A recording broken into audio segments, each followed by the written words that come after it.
Welcome back to my channel, Open the Door. This is episode 116, unlocking energy blocks and handing you the keys of how to clear them. So do you ever feel stuck, drained, or just able to move forward? No matter how hard you try, and it's not just from stress or feeling overwhelmed. This could actually be from blocked energy. So energy blockages are not permanent. There are ways to clear energy from our chakra system and from our overall spiritual essence. And these energy blocks are red flags that are pointing to issues that may need some addressing and ultimate healing. So today I'll talk about energy blocks and what causes them, the symptoms of them, especially within the chakra system, and then how to clear them as well. The definition of an energy blockage is a disruption or a stagnation in the natural flow of your life force energy, sometimes called chi, C-H-I. These are like knots within your energetic body that prevent balance and ease within yourself and your life as well. So here's some causes of what brings about these blockages of energy. Well, the first thing would be unresolved emotions, things like grief, anger, shame, guilt. Anything caused from trauma or a painful experience can get literally locked and blocked within your energetic field.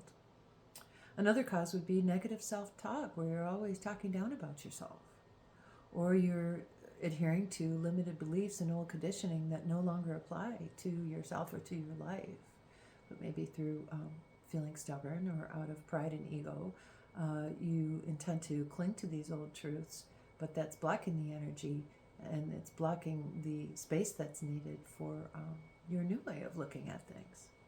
Another cause of blocked energy would be environmental factors, like toxic relationships or chaotic surroundings.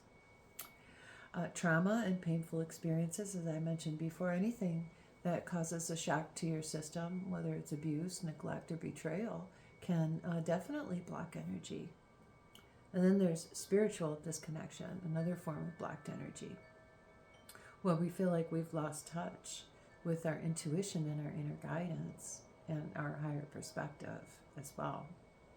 And then another cause would be physical neglect. So we're not eating right, we're not getting the proper sleep, there's a lack of movement in our daily life, and we're ignoring our physical needs when our body's speaking to us and trying to tell us something needs attention. And we ignore that. That also blocks energy. So signs of blocked energy would include things like feeling stuck in your life and in your life patterns, having low energy and constant fatigue, feeling a physical tension within your body the majority of the time, having recurring illness, a sense of emotional heaviness, or having mood swings, or just a lack of clarity in what direction to go with your life.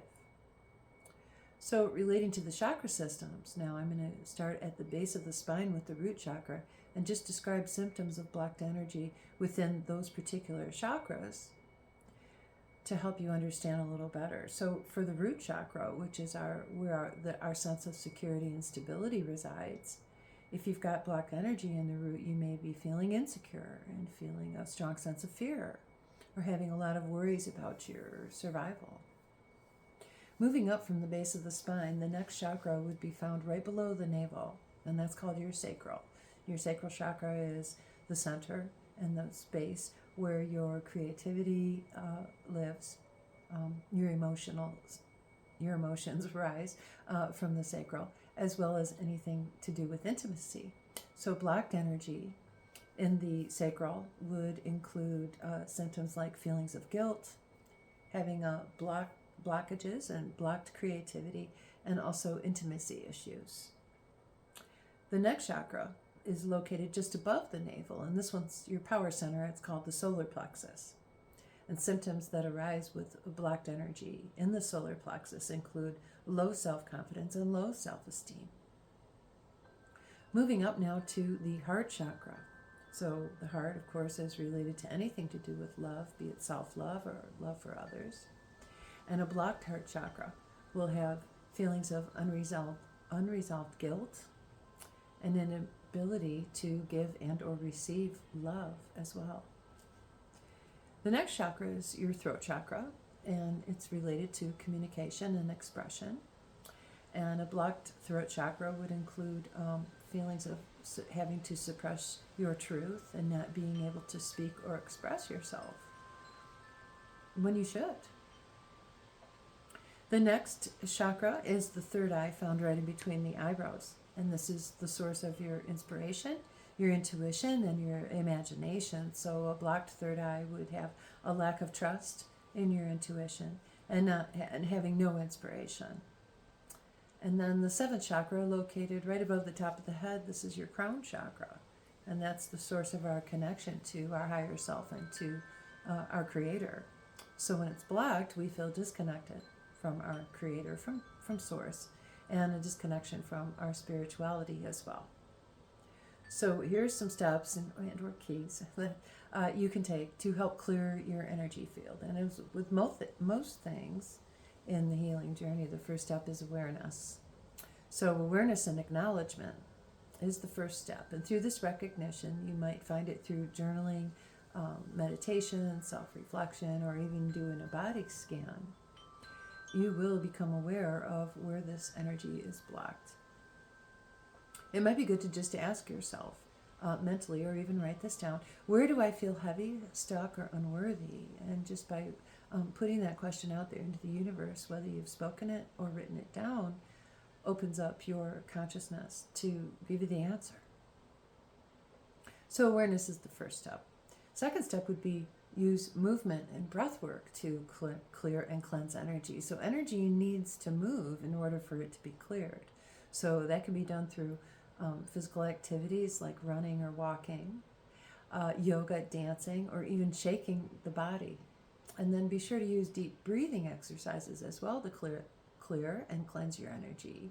And on the inhale, you would want to open to the intention of receiving and cleansing and clearing space. And then on the exhale, the releasing and letting go of whatever situation it was or person that caused the blockages in the first place. So inhale to receive and exhale to release as you're doing your deep breathing. So number 1 was awareness. Number 2, using movement and breath work. Number 3, the use of sound and vibration. So using frequency to shift energy. It can be very, very powerful. And that can be accomplished through chanting, toning, humming, singing, listening to high-frequency music, or even the use of sound bowls. So I am a sound healing practitioner, and I just provided a sound bath a few days ago for a very nice group of people. And it was amazing the comments that were made afterwards of how effective that was in the moment. So if you're not familiar with sound bowls, you can find some sound bowl meditations on YouTube. I've made a few episodes with using the sound bowls. I'm not happy with the sound quality. I need better mic equipment in order to provide a quality sound healing session for you. But you can find them out there. There are people who are Reiki practitioners who do sound healing, and find yourself a group session, or you can do it one-on-one, or search YouTube for sound healing videos and music with high frequencies. Another way to release this blocked energy is through expression, just through expressing yourself, like crying. Oh gosh, never fails. Crying, writing, painting, or speaking your truth. You need to let your emotions move instead of suppressing them in order to keep your energy flowing and not to create blockages yourself. Okay, moving on. Using grounding in nature is another great way to get the energy flowing. So walking barefoot outside, connecting with trees, and just spending time outdoors is a great way. And using your breath work while you're outdoors, doing that process of inhaling to allow and accept, and the exhale to release. And then another key I've got for you is pretty important, and it's forgiveness and letting go. So knowing when things have played out and it's time to let go, and whether that requires a conversation with someone or not, always let go and release with forgiveness and unconditional love. That way, you're releasing any resentment or guilt that may be tied to this person or circumstance. And you're untying the knot of that blocked energy as well. For those of you who are following me and hear me give you questions every time, every episode, I'm providing questions for you to write in your journal. Or if you're not a journal keeper, at least write one or two of these down on a sticky note and place it somewhere where you'll see it regularly. So the first question I have is, where in my life do I feel stuck or stagnant? The next question is, what emotion am I holding on to that needs to be released? And the third question is, what steps can I take today to invite more flow into my energy? So here, next here, I'm going to just reference a couple of past episodes here on my channel that are related to this topic that I'm talking about today of blocked and stuck energy to help reinforce this whole concept. So episode number 13 is an episode about getting unstuck. Episode 48 is about change and transition. Episode 98, confident surrender. And episode 106 is when you can't unsee something and gaining clarity. And these are also aspects of this unlocking and unblocking energy that this could definitely help you. So in close, I just want to reiterate this point that I made about energy blocks are temporary, but they are signals. They're red flags that are showing us that something within us needs attention, needs love, and needs to be released. And when we clear these blockages, we invite more flow, more clarity, and more peace into our lives. So your energy is your power. Take good care of it, nurture it, cleanse it when needed, and keep flowing. That's it for today. I hope you've been doing well. And I will be back again soon with another episode for you. Things, as I said last week, slowing down a little bit. I'm sorry it's taken me a whole week to get back here to you, but I intend to get back to releasing an episode every third or fourth day. So that's my goal this week. So I hope to see you in 3 or 4 days. In the meantime, take good care. I wish you peace, love, and light. And I'll see you again soon. That's it for now. Have a great day. Bye.